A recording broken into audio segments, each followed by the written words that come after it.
Здравейте и добре дошли в канала Chilling Folklore. Тук ще откриете мрачни истории, стари легенди и необясними явления, които ще ви накарат да погледнете с други очи на света около вас. Ако се интересувате от призраци, сенки и странни събития, попаднали сте на правилното място. Във всяко видео ще се потопим в някоя ужасяваща история, която ще ви накара да се замислите. Колко добре познаваме наистина света около нас.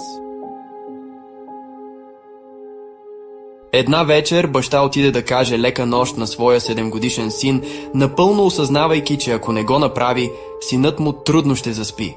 Това беше тяхна нощна рутина.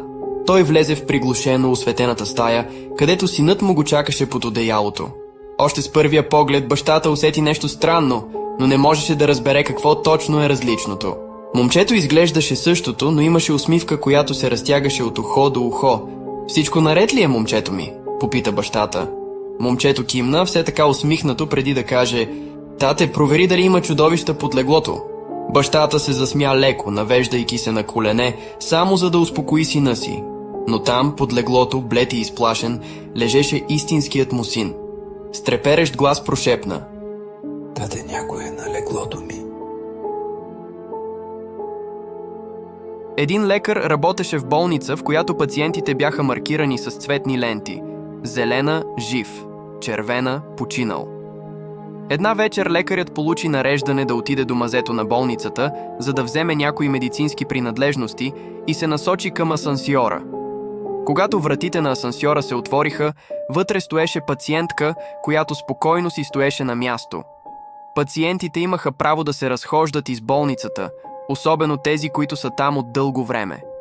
Единственото правило беше да се върнат в стаите си преди 10. Лекарят й се усмихна, преди да натисне бутона за мазето. Странно му се стори, че жената не беше натиснала вече бутон за етаж.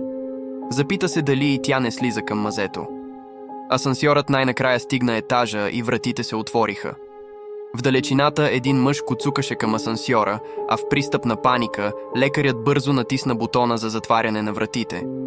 Те се затвориха точно на време и асансьорът започна да се изкачва обратно нагоре. Сърцето на лекаря туптеше бясно. "Защо направихте това?" попита жената с раздразнение. Човекът просто искаше да влезе в асансьора. "Видяхте ли китката му?" попита лекарят. "Лентата му беше червена. Той почина миналата нощ. Знам, защото аз правих операцията му." Жената бавно вдигна китката си. Лекарят видя червена лента. Тя се усмихна зловещо. "Като тази, нали?" "Мама ми каза никога да не влизам в мазето, но аз исках да видя какво е това шумолене. Изглеждаше, че звучи като малко кученце и много исках да видя кученцето. Затова отворих вратата на мазето и тихо слязох малко надолу. Не видях никакво кученце, а изведнъж мама ме дръпна обратно и ми извика. Никога преди не беше ми викала и това ме натъжи. Заплаках.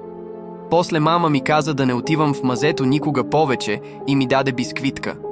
Това ме накара да се почувствам по-добре, затова не я попитах защо момчето в мазето издаваше звуци като кученце или защо нямаше ръце и крака.